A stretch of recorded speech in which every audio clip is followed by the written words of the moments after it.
지금부터 2022년 12월 25일 주일 새벽 예배를 시작하겠습니다. 사도신경으로 우리 신앙을 고백합니다. 전능하사 천지를 만드신 하나님 아버지를 내가 믿사오며 그 외아들 우리 주 예수 그리스도를 믿사오니 이는 성령으로 잉태하사 동정녀 마리아에게 나시고 본디오 빌라도에게 고난을 받으사 십자가에 못 박혀 죽으시고 장사한 지 사흘 만에 죽은 자 가운데서 다시 살아나시며 하늘에 오르사 전능하신 하나님 우편에 앉아 계시다가 저리로서 산자와 죽은 자를 심판하러 오시리라. 성령을 믿사오며 거룩한 공예와 성도가 서로 교통하는 것과 죄를 사하여 주시는 것과 몸이 다시 사는 것과 영원히 사는 것을 믿사옵나이다. 아멘. 찬송가 126장 천사 찬송하기를 함께 부르시겠습니다. 126장입니다. 천사 찬송하기를 거룩하신 구주께 영광 돌려보내세 구주 오늘 나셨네. 크고 작은 나라들 기뻐하다 하여라.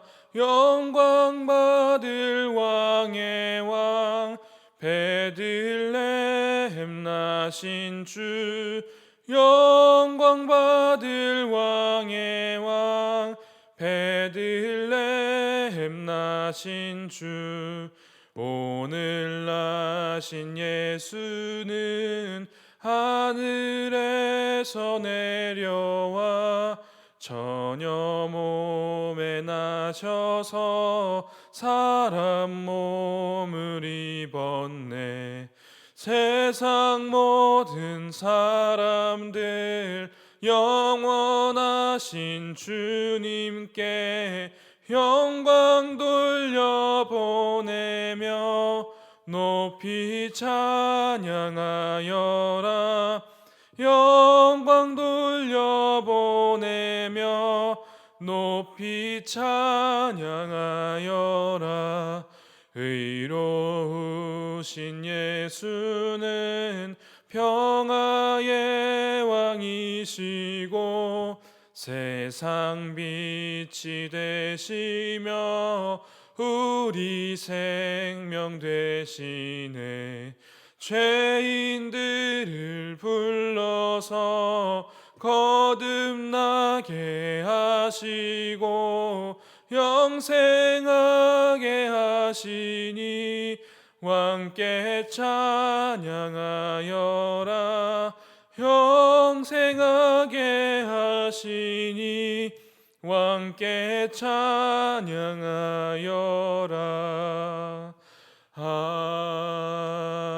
아멘. 오늘 우리에게 주시는 하나님의 말씀은 마태복음 2장 1절에서 12절까지의 말씀입니다.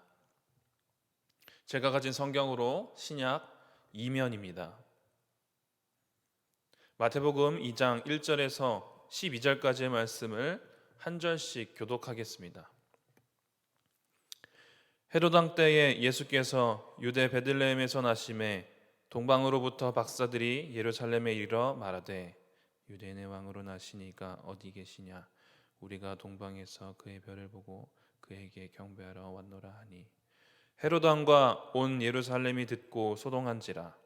왕이 모든 대제사장과 백성의 서기관들을 모아 그리스도가 어디서 나겠느냐 부르니 이르되 유대 베들레헴이 오니 이는 선지자로 이렇게 기록된 바 또 유대 베들레헴아 너는 유대 고을 중에서 가장 작지 아니하도다. 내게서 한 다스리는 자가 나와서 내 백성 이스라엘의 목자가 되리라 하였음이니라. 이에 헤롯이 가만히 박사들을 불러 별이 나타난 때를 자세히 묻고 베들레헴으로 보내며 이르되 가서 아기에 대하여 자세히 알아보고 찾거든 내게 고하여 나도 가서 그에게 경배하게 하라. 박사들이 왕의 말을 듣고 갈새 동방에서 보던 그 별이 문득 앞서 인도하여 가다가 아기 있는 곳 위에 머물러 서 있는지라. 그들이 별을 보고 매우 크게 기뻐하고 기뻐하더라. 집에 들어가 아기와 그의 어머니 마리아가 함께 있는 것을 보고 엎드려 아기께 경배하고 보배압을 열어 황금과 유약과 모략을 예물로 드리니라. 그들이 꿈에 헤로데게로 돌아가지 말라 지시함을 받아 다른 길로 고국에 돌아가니라. 아멘. 오늘 본문 1절에서는 헤롯 왕의 때인 것을 알려주고 있습니다. 헤롯 왕이 다스리던 시대인 것을 알려주는 것이기도 한데요. 또 2절에 보면은 2절에서 말하고 있는 유대인의 왕이라는 말과 1절의 헤롯 왕이 서로 대조를 이루고 있습니다. 지금 현재는 헤롯 왕이 다스리고 있는 시대이지만 이제 곧 유대인의 왕이 유대인으로 왕으로 오실 왕이 이제 올 것이다 라는 것을 알려주고 있는 셈이죠. 세상과는 다른 유대인의 왕, 곧 예수님께서 오셔서 새로운 시대를 여실 것을 암시해주고 있습니다. 특히나 헤롯은 왕이 될 때 정치적 공작을 통해서 왕이 되었습니다. 하지만 유대인의 왕이신 예수님께서는 다윗 왕의 후손이고 또 하나님의 아들로서 그 태생부터 왕으로 나신 분이다라는 점에서 그 차이가 굉장히 극명하죠. 그리고 헤롯 왕과 또 대조를 이루는 사람이 등장을 합니다. 그들은 동방에서 온 박사들입니다. 헤롯 왕은 자신이 아닌 다른 왕이 태어난다라는 것을 소식을 듣고서 굉장히 질투를 해서 모든 아기들을 다 죽이려고 하죠. 하지만 동방에서 온 박사들, 이방인임에도 불구하고 그 먼 거리를 와서 가장 값비싼 황금과 유향과 모략을 전혀 아끼지 않고 아기 예수님 앞에 내어놓고 진심으로 기뻐하면서 경배합니다.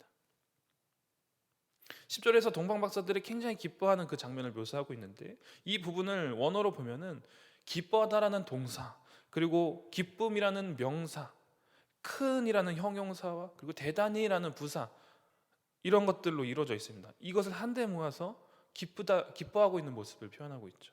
어쩌면 단순히 기뻐하다로 묘사할 수도 있겠지만 이렇게 어머니 같은 명사를 첨가해서 강조하고 또 이 명사를 수식하는 형용사와 또 동사를 수식하는 부사를 갖다 붙이면서 정말 최고의 기쁨을, 정말 극에 달한 그 기쁨을 묘사하고 있는 것입니다. 보통 기뻐하고 있는 정도가 아니죠. 마치 최근에 월드컵에서 어떤 역전승을 막 이루어서 밤새 소리 지르고 기뻐했던 모습을 우리가 상상해 본다면 조금은 설명이 될지 모르겠습니다. 물론 그보다 더욱더 크고 놀라운 기쁨으로 동방 박사들이 경배했겠죠. 가까이에 있는 유대인들은 이 예수 그리스도의 탄생을 인지하지조차 못하고 있었는데 멀리 있는 이방인들은 이것을 인지하고 그 별을 따라서 예수님께 경배하기 위해 그 먼 거리를 찾아왔습니다. 하물며 5절과 6절을 보면 그 유대교 지도자들은 예수님께서 탄생할 것을 잘 알고 있었음에도 불구하고 정작 그 메시아에게 경배하러 가지 않았습니다. 그렇게 오랫동안 기다리던 메시아가 어디서 탄생하는지를 알고 있음에도 불구하고요.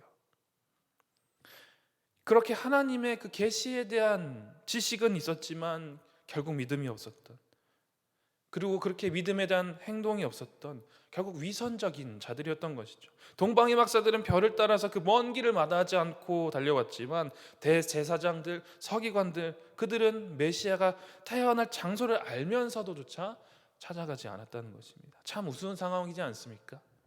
유대인의 왕으로 오셨는데 유대인들에게, 또 온 이스라엘에게 환영받지 못하고 계십니다. 환영은커녕 환대와 멸시를 받고 목숨까지 위협을 받고 계십니다. 이 누가복음의 평행 본문에서는 양을 치는 목자들이 찾아와서 아기 예수를 경배하고, 또 마태복음은 이렇게 이방인들, 동방 박사들이 아기 예수님께 경배하기 위해서 먼 길을 찾아옵니다. 그래서 이렇게 헤롯과 그 온 이스라엘은 메시아를 거부하는 자기 백성, 메시아를 환영하지 않는 자기 백성을 대표하고 또 동방에서 온 박사들, 그들은 이후에 천국의 자리를 얻기 위해서 동서로부터 오는 많은 사람, 이런 모습을 대표합니다. 이런 모습들을 이후에 마태복음 8장에서도 묘사하고 있는데요. 마태복음 8장 11절 또 너희에게 이르노니 동서로부터 많은 사람이 이르러 아브라함과 이삭과 야곱과 함께 천국에 앉으려니와 12절 그 나라의 본 자손들은 바깥 어두운 데 쫓겨나 거기서 울며 이를 갈게 되리라. 우리 성도가 진정한 믿음으로 깨어있지 못하면 이렇게 바리새인들과 같이 위선적이고 죽은 믿음을 붙잡고 살아가기 쉽습니다. 하나님께 자기 백성이라고 불리는 사람 입장이더라도 위선적이고 죽은 믿음을 붙들고 산다면 결국에 그 바깥 어두운 데 쫓겨나서 울며 이를 갈게 된다는 것입니다. 이렇게 동방 박사와 유대인들이 비교되는 이야기는 우리 잘 알고 있는 마태복음 19장의 말씀을 떠올리게 하죠. 먼저 된 자로 나중되고 나중된 자로서 먼저 될 자가 많느니라. 그리스도에 대한 그 예언의 말씀을 알았던 유대인들은 하나님 나라 백성이 되지 못한 반면 부정확한 지식을 가졌지만 적극적으로 예수님을 찾고 기뻐했던 그 이방인들은 그 구원의 은총을 받아들일 수 있었습니다. 이러한 모습들을 통해서 성탄절을 맞이하는 우리의 모습을 돌아볼 수 있기 바랍니다. 왕으로 오신 예수님을 진심으로 경배하고 삶으로 찬미해야 합니다. 예수님을 외면하고 찾아 나가지 않았다면 유대인의 왕으로 오신 주님이시지만 유대인들은 그 백성이 되지 못하게 됨을 우리는 기억하며 우리의 모습을 돌아봐야겠습니다. 그래서 이것은 또한 결국 예수님이 유대인들만의 왕으로 오신 것이 아니라 만왕의 왕, 온 인류를 구원하실 메시아로 이 땅에 오셨다라는 것을 또한 우리를 깨닫게 하죠. 이스라엘에서 태어나지 않은 우리도 역시 우리가 예수님을 왕으로 섬길 수 있는 것도 예수님께서 만왕의 왕으로 오셨기 때문인 것입니다. 그렇기 때문에 우리는 예수님의 그 백성으로서 온 세상에 예수 그리스도의 복음을 함께 전해야 하겠죠. 유대인의 왕으로 오셨지만 만왕의 왕이신 예수님이신 것처럼 교회를 통해서 찬양받으시지만 온 세상 모든 족속으로 모든 만물로 찬양받으시기에 합당하신 주님이심을 우리는 기억해야 하겠습니다. 그런데 예수님의 탄생의 그 실상도 참으로 초라했습니다. 예수님께서는 유대 베들레헴에서 태어나셨습니다. 왕으로 오셨지만 태어나신 곳은 예루살렘 성이 아니라 다윗의 고향이고 또 유대의 작은 도시인 베들레헴이었습니다. 어쩌면 그 작은 동네에서 태어나다 보니 그래서 당시 사람들이 예수님의 그 나심을 알아차리지 못했을 수 있겠습니다. 사람들의 시선은 늘 큰 것, 그리고 좋은 것, 화려한 것을 향하지 작고 미약한 것에는 머물지 않죠. 하지만 예수님께서는 그렇게 눈에 보이는 세상 왕으로 군림하시기 위해 오신 것이 아니라 하나님 나라의 왕으로 오셨다는 것입니다. 그래서 미가 5장 2절에서 이렇게 고백합니다. 베들레헴 에브라다야 너는 유다 족속 중에 작을지라도 이스라엘을 다스릴 자가 내게서 내게로 나올 것이라 그의 근본은 상고에 영원에 있느니라. 아멘. 작은 족속에 불과하지만 그 근본이 상고에 영원에 있다 고백합니다. 눈에 보이는 세상의 왕으로 군림하시기 위해 오신 게 아니라 하나님 나라의 왕으로 오셨음을 우리는 잊지 말아야 한다는 것입니다. 세상에 살아가는 우리는 세상의 원리가 우리 몸에 배어있기 때문에 왕 되신 주님께 세상의 승리를 갈구하기 마련입니다. 세상을 굴복시켜 주시길 원하고 잘난 사람들보다 내가 더 잘나게 되기를 바라는 것이 우리의 본성입니다. 하지만 우리가 이 성탄절을 맞이하면서 이렇게 초라하고 작은 마을로 오신 예수 그리스도를 우리가 묵상하면서 오히려 우리 가운데 그 초라함을 묵상하고 그 소박함을 겸비해야 하겠습니다. 다시 오실 예수님께 번쩍거리는 그 황금 왕자를 제작하려고 애쓰는 것이 아니라 겸손한 마음의 그 왕자를 온전하게 내어드리는 신앙을 우리는 갈구해야 하겠습니다. 교회는 성탄절을 맞이하면서 기쁘고 즐거운 축제로 술을 놓습니다. 하지만 많은 곳에서 그리고 우리 주변에 가까운 곳에서 더 춥고 초라한 성탄절을 맞이하는 이들이 있습니다. 한 가지 이야기를 소개합니다. 초등학교 6학년 겨울방학, 교회에서는 성탄 준비가 한창이던 날이다. 집에 도착한 나와 동생은 영문도 모른 채 남원에 있는 외조부대구로 옮겨갔다. 그날 이후 오랫동안 동생과 나는 그곳에 머물렀다. 많은 물음이 있었지만 질문할 용기도 없었고 질문할 상황도 아니란 걸 어린 눈치로 알고 있었다. 차곡차곡 분노만 쌓여갔다. 어린 동생은 자신을 감당하며 살았고 나 또한 눈치 보며 나를 감당하며 살았다. 일상의 안정감을 만들기 위해 노력하는 것이 일상이 된 어느 날 전화 한 통이 걸려왔다. 수화기를 드는 찰나에 엄마의 목소리가 들리리라 생각했던 것 같다. 엄마의 목소리에는 뼈저린 미안함과 그리움이 가득 담겨 있었던 것 같다. 그러나 그 시간 나의 감정은 매우 혼란스러웠고 잘 있었냐는 엄마의 질문에 분노와 그리움의 양가 감정이 뒤섞여 폭발하기 직전이었다. 이후 더 큰 감정이 휘몰아치게 되었는데 나와 동생을 곧 데리러 오겠다는 약속 때문이었다. 정신을 차리고 나는 달력에 약속받은 날을 표시했다. 잔인한 시간을 계속 보냈다. 기다리는 일은 힘겨웠다.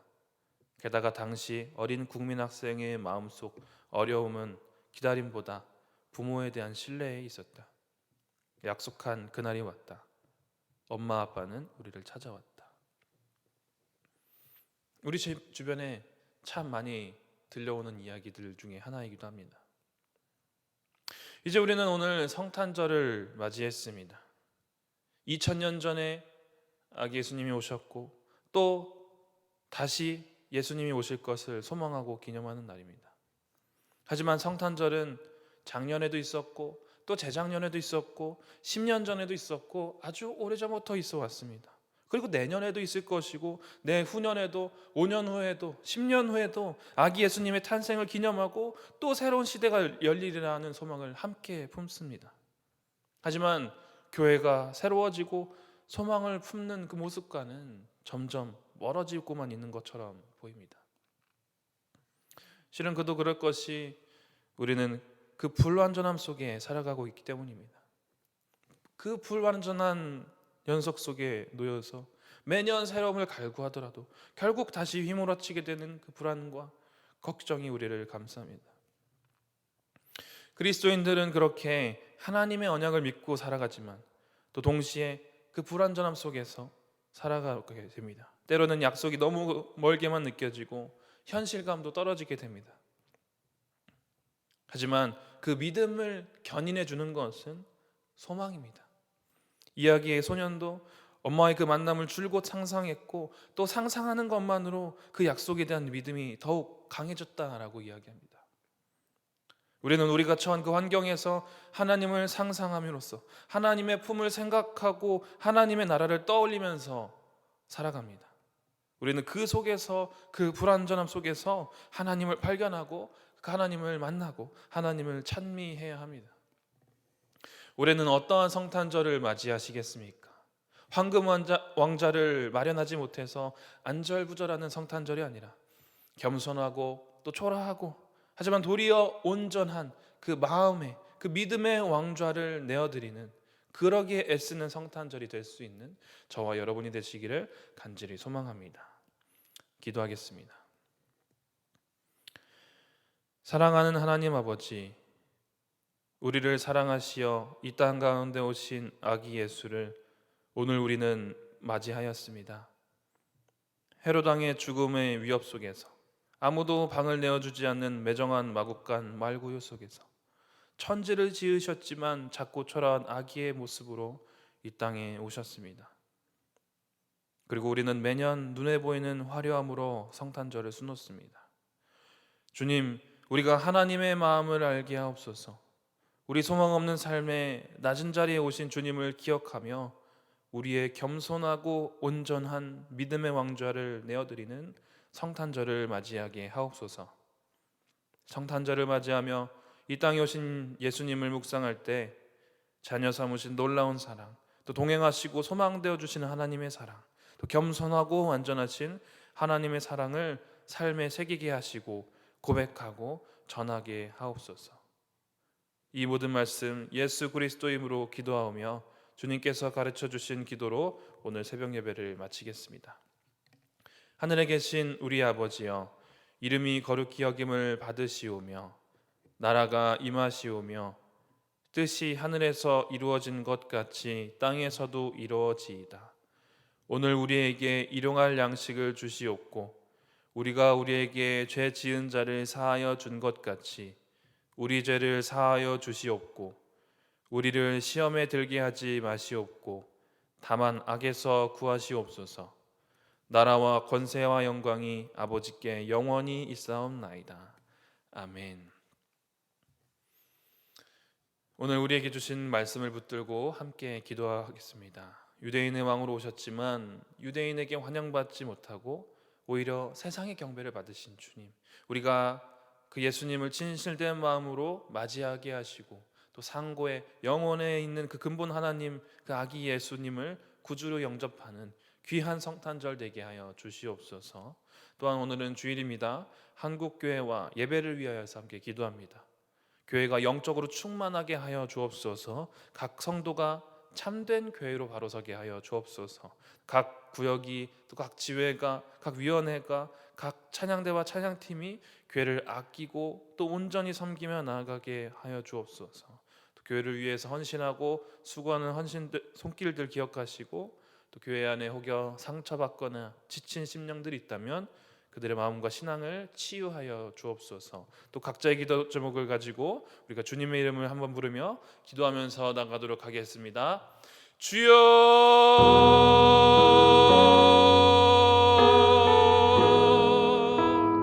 주여.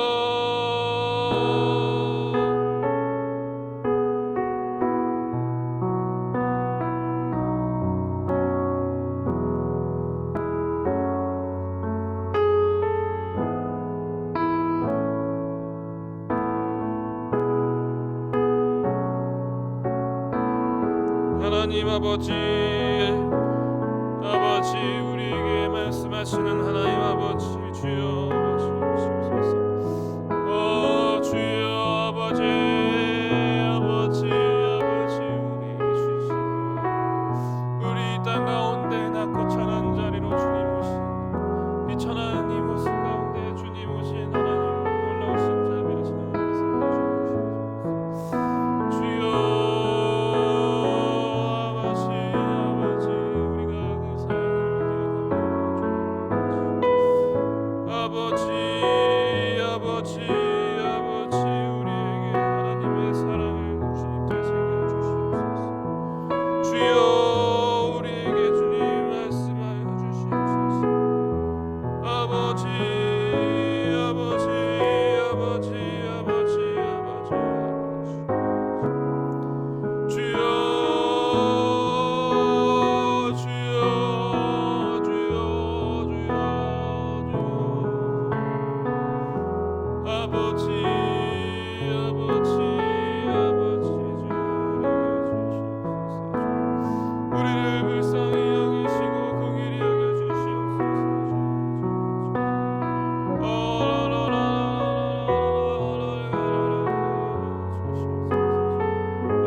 주여